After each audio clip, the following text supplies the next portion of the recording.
Assalamualaikum warahmatullahi wabarakatuh. Salam sejahtera bagi kita semua. Yang terhormat Dr. Haji Deden Komar Priyatna, SE SIP MMCHRA, selaku Rektor Fakultas Ekonomi Bisnis Universitas Winaya Mukti. Yang terhormat Dr. Hajah Wina Roswina, SE MM selaku Dekan Fakultas Ekonomi Bisnis Universitas Winaya Mukti. Yang terhormat Bapak Dodi Tisna Amijaya, SEMM, selaku Ketua Prodi Manajemen S1 Fakultas Ekonomi Bisnis Universitas Winaya Mukti. Yang terhormat Bapak Lutfi Setiadi Wibawa, SEMM, selaku dosen pembimbing, serta Bapak dan Ibu dosen Fakultas Ekonomi Bisnis Universitas Winaya Mukti. Tak lupa yang saya hormati Ibu Kepala Sekolah, Tata Usaha, Guru, staf, serta siswa-siswi Sekolah Menengah Pertama di Cianjur yang telah memberikan kesempatan magang kepada saya. Pada kesempatan kali ini, izinkan saya untuk memaparkan hasil laporan magang dengan tajuk Implementasi Analisis SWOT di salah satu sekolah menengah pertama di Cianjur. Sebelumnya, izinkan saya memperkenalkan diri. Nama lengkap Maulida Tasyak dengan NIM 41224311300383 dengan konsentrasi S1 Manajemen angkatan 2020. Sebelum memasuki pembahasan inti, di sini ada kutipan dari George Patton Jr., seorang jenderal angkatan darat dari Amerika Serikat pada Perang Dunia Kedua. Kutipannya berbunyi, "If everyone is thinking alike, then somebody isn't thinking." Yang kemudian kutipan ini sangat memotivasi saya untuk mengambil judul implementasi analisis SWOT. Selanjutnya, kita akan membahas mengenai abstrak dari laporan magang ini. Jadi analisis SWOT itu ditujukan untuk mengetahui sejauh mana perkembangan organisasi baik di dalam atau internal perusahaan maupun di luar atau eksternal perusahaan. Dalam laporan ini, saya menggunakan metode observasi secara langsung untuk mendapatkan faktor-faktor seperti kekuatan, kelemahan, peluang, serta ancaman yang ada di sekolah menengah pertama di Cianjur. Dengan begitu, salah satu kekuatan sekolah serta peluang yang dapat dimaksimalkan adalah dengan adanya sumber daya manusia yang berkualitas. Sehingga sekolah tempat saya magang ini bisa dengan mudah memanfaatkan dan mengelola SDM yang ada untuk semakin berkembang. Salah satunya adalah dengan membuat sekelompok tim kreatif untuk mempromosikan profil sekolah dan dalam memperkuat branding sekolah. Kata kunci, analisis SWOT, IFAS, EFAS, serta manajemen strategi. Berlanjut ke selanjutnya, ini kita akan mengetahui sistematika dari penulisan laporan ini. Yang pertama akan membahas mengenai latar belakang, di mana latar belakang ini adalah sebagai alasan kenapa memilih implementasi analisis SWOT sebagai judul. Pembahasan yang kedua yakni membahas landasan teori dan hasil dari analisis selama proses magang. Sistematika laporan yang ketiga yakni kesimpulan, di mana berisikan kesimpulan dari hasil analisis serta beberapa rekomendasi yang ditujukan untuk sekolah tempat saya magang. Sistematika laporan yang terakhir ada refleksi diri, berisikan proses selama magang hingga di mana saya mendapatkan sebuah pengalaman pribadi yang tidak saya dapatkan di dunia kampus. Berlanjut ke pembahasan yang pertama, yakni mengenai latar belakang. Di sini saya mengambil 2 alasan untuk judul implementasi analisis SWOT ini. Yang pertama, alasan secara teoritis, dan yang kedua, opini saya pribadi. Untuk secara teoritis, tentu suatu organisasi itu sangat membutuhkan analisis SWOT sebagai salah satu acuan untuk mengetahui serta menjadikan bahan evaluasi dalam mencari strategi yang tepat untuk mencapai goals organisasi, di mana faktor internal dan eksternal menjadi poin utamanya. Untuk pendapat saya pribadi, kenapa saya mengambil analisis SWOT untuk diterapkan di instansi tempat saya magang, berawal dari sebuah kejanggalan yang saya rasakan, di mana semua ini berasal dari faktor internal yang ada dan eksternal yang tersedia. Kenapa tidak dipadu-padankan antara faktor internal yang ada dan eksternal yang tersedia, di mana hal tersebut nantinya akan menjadi sebuah strategi yang baru yang bisa menyongsong atau membantu sekolah untuk lebih maju ke depannya. Selanjutnya, konsep pembahasan. Yang pertama, landasan teori. Di sini tentu saja kita akan membahas mengenai SWOT, di mana SWOT adalah instrumen untuk mencari tahu faktor internal dan eksternal organisasi, sehingga bisa meminimalkan faktor-faktor apa saja yang tidak mendukung tercapainya tujuan organisasi, dan kita juga bisa memaksimalkan faktor-faktor yang mendukung kemajuan organisasi. Tujuannya adalah untuk mencapai goals dengan strategi yang tepat, di mana instrumen-instrumen analisis SWOT sendiri, yakni ada 4, ada kekuatan, kelemahan, peluang, serta ancaman, dengan terbagi menjadi 2 antara faktor internal dan eksternal. Faktor internal sendiri kita memiliki kekuatan dan kelemahan. Untuk faktor eksternal ada peluang serta ancaman, di mana kita harus mampu menyeimbangkan antara faktor eksternal dan faktor internal. Kita harus bisa membaginya. Tidak lupa bahwa analisis SWOT juga termasuk ke dalam salah satu alat dari manajemen strategi. Ketika kita sudah membahas mengenai analisis SWOT, maka kita akan mendapatkan matriks IFAS, di mana kita harus mempertimbangkan, harus mencari tahu faktor-faktor apa saja yang ada di internal perusahaan. Selanjutnya, kita juga harus mencari faktor-faktor dari eksternal perusahaan, yakni bisa dibilang dengan matriks IFAS.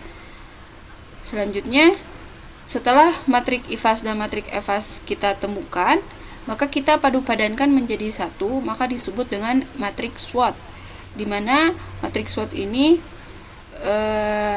adanya perpadu-padanan antara faktor internal dan faktor eksternal yang kemudian akan menghasilkan suatu strategi analisis yang baru. Konsep pembahasan yang kedua yakni hasil analisis. Dengan metode yang digunakan adalah observasi secara langsung, di mana SWOT ini memiliki 2 karakteristik utama, yakni yang faktor internal dan faktor eksternal. Untuk faktor internal sendiri kita memiliki kekuatan dan kelemahan. Untuk eksternalnya ada peluang dan ancaman. Selama melakukan proses magang, di sini terdapat beberapa kekuatan, kelemahan, peluang, serta ancaman. Untuk kekuatan sekolah tempat saya magang, yakni memiliki tenaga SDM yang berkompeten serta administrasi yang terjangkau. Untuk kelemahannya, sekolah ini memiliki tingkat promosi yang masih rendah. Untuk peluang, sekolah berada di tengah permukiman dan berlokasi di dekat sekolah dasar dan sekolah agama atau TPQ. Untuk ancamannya sendiri, yakni berasal dari masyarakat atau orang tua, dari mindsetnya bahwa lebih condong kepada sekolah negeri dibandingkan dengan sekolah swasta, lebih memilih sekolah negeri. Maka hasil analisis dari matrik IFAS dan EFAS dapat diperoleh IFAS dengan nilai 3,15 dan EFAS 3,16, di mana hasil tersebut didapat dari adanya perhitungan dengan rumus dari setiap masing-masing faktor bobot dikali nilai sama dengan skor, di mana di sini ada contohnya yakni faktor eksternal organisasi. Setelah mendapat faktor-faktor apa saja, kemudian di sini kita bisa mencantumkan bobot dari masing-masing faktor tersebut, yang kemudian hasilnya dijumlahkan, kemudian ditotalkan, maka diperoleh hasil dengan kekuatan dikurangi kelemahan, maka memperoleh hasil 3,15. Maka hasil tersebut dapat dikatakan jika nilai EFAS lebih dari 2,5, maka dapat dikatakan internal perusahaan itu memiliki kekuatan yang kuat. Dikarenakan sekolah tempat saya magang, IFAS-nya berada di nilai 3,15, itu lebih dari 2,5, maka faktor internal dinyatakan kuat. Untuk faktor eksternal sendiri, jika nilai EFAS-nya kurang dari 2,5, maka itu sudah bagus, artinya ancamannya rendah dan peluangnya mampu dipadupadankan dengan faktor internal.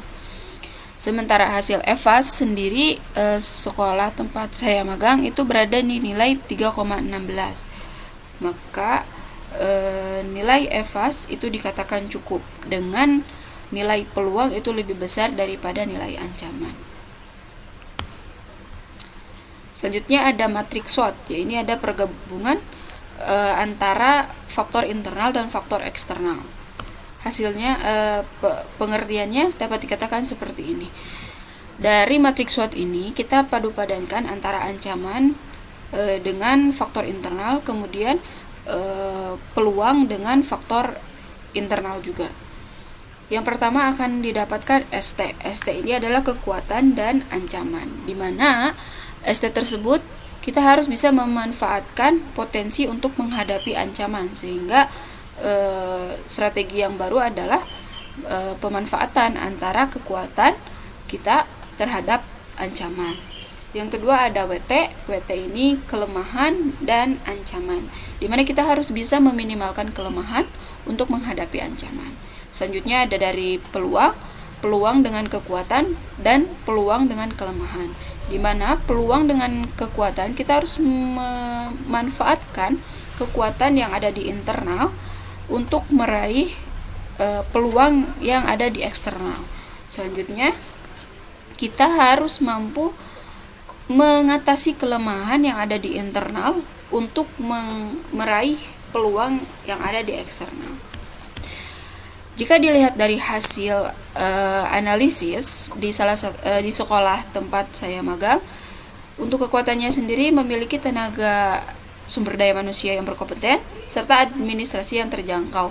Maka kita harus menjunjung artinya memaksimalkan kekuatan tersebut untuk menghadapi ancamannya, yakni sebuah mindset masyarakat itu lebih condong kepada sekolah negeri. Kita harus memaksimalkan kekuatan kita untuk menghadapi mindset masyarakat yang condong pada sekolah negeri.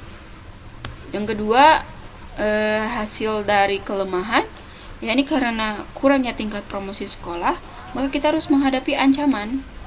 Kita harus meminimalkan kekurangan tersebut untuk bisa menghadapi ancaman. Bagaimana caranya? Kita harus menekan kekurangan kita untuk menghadapi ancaman.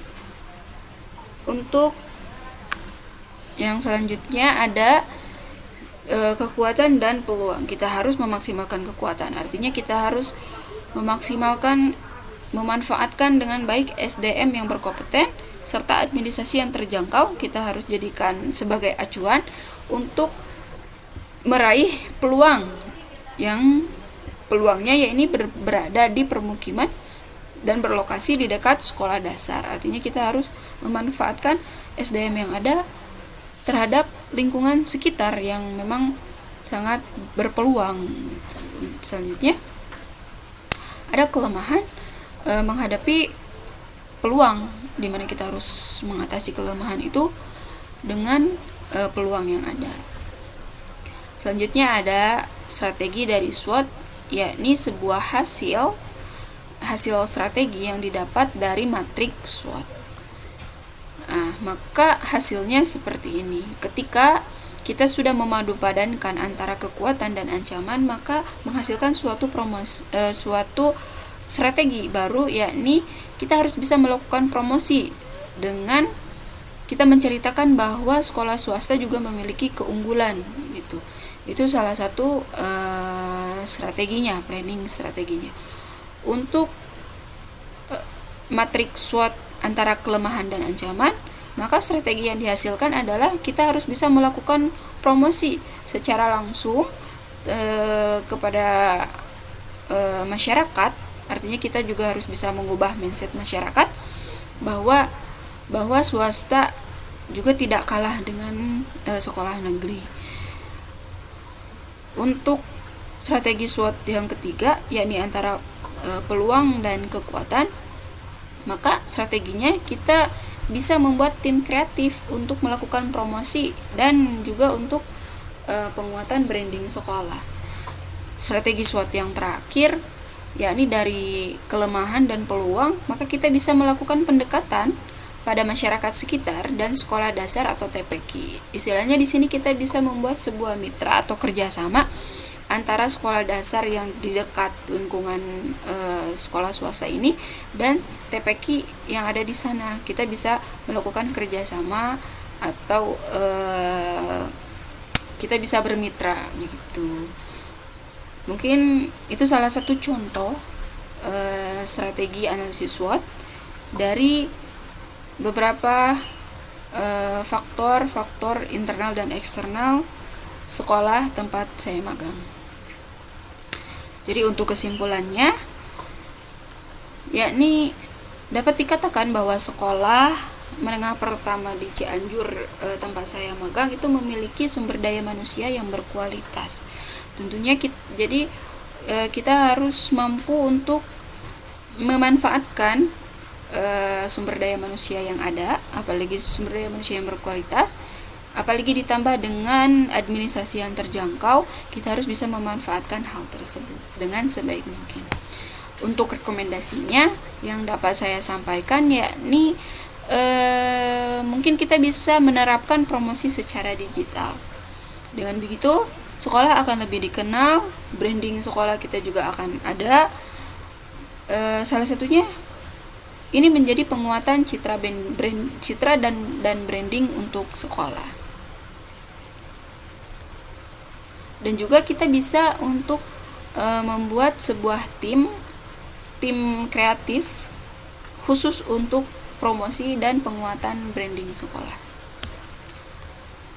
Selanjutnya ada konsep refleksi diri, di mana saya magang di salah satu sekolah menengah pertama di Cianjur, lebih tepatnya di sekolah swasta yang berlokasi di Kampung Babakan Tipar di Cianjur yang dekat dengan pemukiman warga. Sekolah ini didirikan pada tahun 2017 dengan status kepemilikan adalah yayasan. Bisa dilihat di laman web data sekolah. Di sini ada SK pendirian dan tanggal ditetapkannya. Saya magang dengan waktu periode magang 3 bulan atau setara dengan 66 hari kerja, yakni terhitung dari tanggal 14 Oktober 2024 sampai dengan 18 Januari 2025. Dengan waktu magang yakni dari hari Senin sampai dengan Jumat dari pukul 7.30 sampai dengan pukul 16.00 WIB atau dari pukul 7.30 sampai pukul 4. Adapun aktivitas magang yang saya lakukan, yakni melakukan pemberkasan. Yang kedua, saya mengikuti seminar. Yang ketiga, mengajar atau membadal guru-guru yang berhalangan untuk hadir. Selanjutnya ada juga membantu dalam perancangan RPP. Kegiatan lainnya seperti printer data, mengikuti rapat rutinan, membuat modul ajar, dan menjadi pengawas saat ujian berlangsung, serta saya melakukan promosi kecil-kecilan untuk membantu mempromosikan sekolah. Hanya itu yang dapat saya sampaikan. Mohon maaf apabila banyak kekurangan. Sekian dan terima kasih. Wabillahi taufiq wal hidayah. Wassalamualaikum warahmatullahi wabarakatuh. Sudah.